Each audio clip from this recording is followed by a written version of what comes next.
I don't believe in God, but if I did, I would pray for the versatility and competence of a band in a movie or TV show, because whenever some random weirdo just stands up and starts singing, TV and movie bands always know what to do. This is a review of 2 of 1, episode 6 of season 2 of Star Trek Picard. If you haven't seen the episode yet, take heed. Spoilers may be ahead.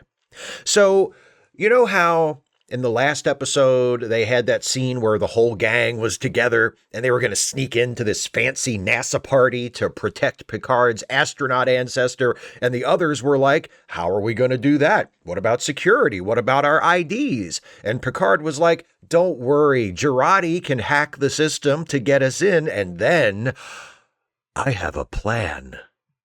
And I was like, oh, it's like an episode of Leverage. That could be fun. And then the episode just ended, and I was like, well, I guess they're saving the Leverage episode for next time?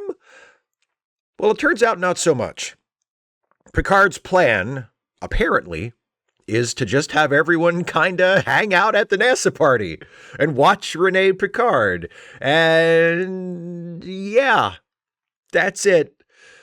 Does the episode give us any reason why every single member of Picard's crew needs to infiltrate the party? Nope. Does anyone other than Picard and Jurati have anything interesting or important to do at the party? Nope. Rios does follow Renee at one point when she wanders off to escape the crowd, but then he tags out to Picard, so maybe score that as an assist? I don't know. Renee Picard is having a crisis of confidence. She thinks she's not ready. She wants to quit the Europa mission. She's texting with her therapist, who is actually Q, remember, who is encouraging her to quit. But then Jean-Luc finds her and gives her a pep talk about how it's okay to be afraid, but fear is just fear. It means you understand the risks. It doesn't automatically mean you shouldn't do the thing you're afraid of. It's actually a nicely written scene. I want to pause and make sure I give the scene its due, because there's not a whole lot else for me to compliment in this episode. But this scene between Jean-Luc and Renee is well scripted and well acted. So good job, everyone, on this one scene. As for the rest of the episode, I guess the writers figured the sight of our heroes in tuxedos and fancy dresses would be entertaining enough, so they didn't bother to give them anything to do. The episode is less than 40 minutes long, so at least there is that mercy, but it's really not that interesting to watch people just kind of milling about at a party. Jurati spends most of the episode talking to the Borg Queen, who lives in her head now, and gets a brief but nonetheless mortifying musical number midway through.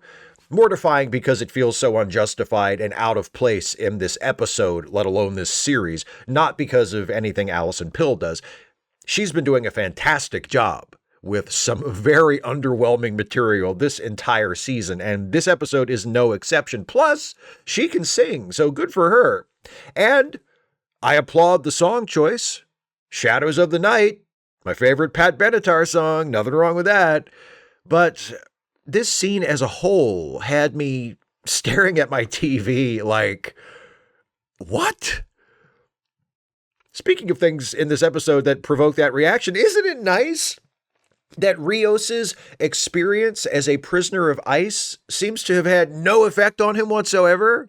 He's, a day removed from being arrested and held in a concentration camp where he witnessed people being brutalized, and at the party he's like, I love the 21st century. The cigars, the food, and look, real matches. I hate to repeat myself, but what? The choices the creators of this show make are baffling. There's also a vain attempt to manufacture suspense throughout the episode by showing us these flash forwards to a seriously injured Picard. So we're meant to think, uh-oh, something happens to Picard. What happens to Picard? Is he going to be okay? It's an extremely lazy trope that I dislike pretty much any time I encounter it. Instead of taking the time to actually craft a suspenseful story, the episode just occasionally reminds us that something bad is going to happen, and then proceeds normally until something bad happens. It's a hackneyed attempt to disguise a dull story as an exciting one. Anyway, the bad thing is Picard gets hit by a car being driven by Adam Sung, who was trying to run over Renee as a favor to Q, but Picard's going to be fine. At the end of the episode, he's stable but unconscious at the clinic run by the doctor Rios met in the episode where he was arrested by ICE, and Not Laris is like, well, if he won't wake up on his own, I guess I could go inside his mind and see what the deal is and try to, wake him up. So I'd guess the next episode is going to be one of those journey through a character's subconscious shows that Star Trek likes to do from time to time. Data kind of got one on TNG, Bashir got one on DS9, then Bashir and O'Brien did one later on in DS9 where they went inside Sloane's mind, and that was also kind of the conceit for the Voyager episode where Sulu guest starred, and didn't they do one on Discovery last season too with Burnham and Adira? So it's a sturdy premise that Star Trek has relied on before. If it gives us a mostly standalone episode about Picard centered on Patrick Stewart, and the writers are able to at least put somewhat of an original spin on the whole thing, which, given how the rest of this season is going, is a pretty big if, we might be in for a decent episode next time. Fingers crossed. By the end of this episode, Rene Picard has apparently decided to go through with the Europa mission and is now in pre-flight quarantine. Good to know almost getting hit by a car didn't bother her that much. So the hero's primary goal, or at least what they think is their primary goal, which they didn't know about until the previous episode, has been accomplished. With 4 episodes left to go in this season, that means either A, making sure Renee flies on the Europa mission isn't what they needed to do in order to fix the future, in which case we and they still don't know what their actual goal is, or B, the rest of the series is going to be taken up with the characters on cleanup duty, healing Picard, dealing with Jurati, who is now under the control of the Borg Queen, and probably some other stuff that has little or nothing to do with the reason they came back in time in the first place. And then, presumably, they return to the future so we can get the payoff to whatever was going on with the other Borg Queen aboard the Stargazer, which I'm sure will be totally satisfying and just tie the whole thing together.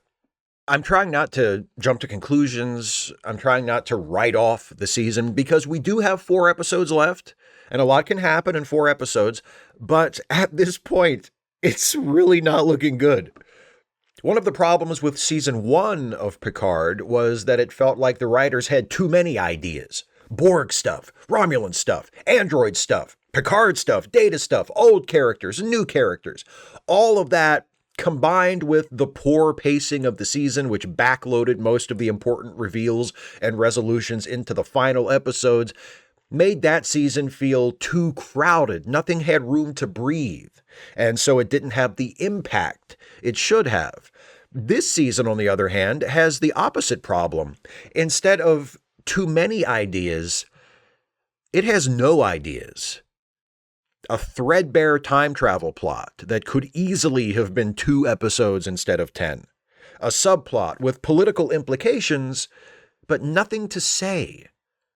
Characters with unclear goals and vague motivations running around doing things that mean nothing.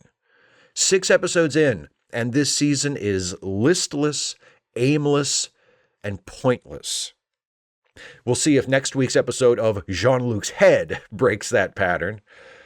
I hope the show can somehow find its way back.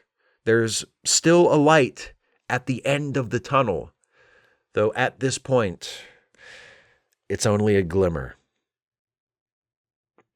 Well, those are my thoughts on this episode.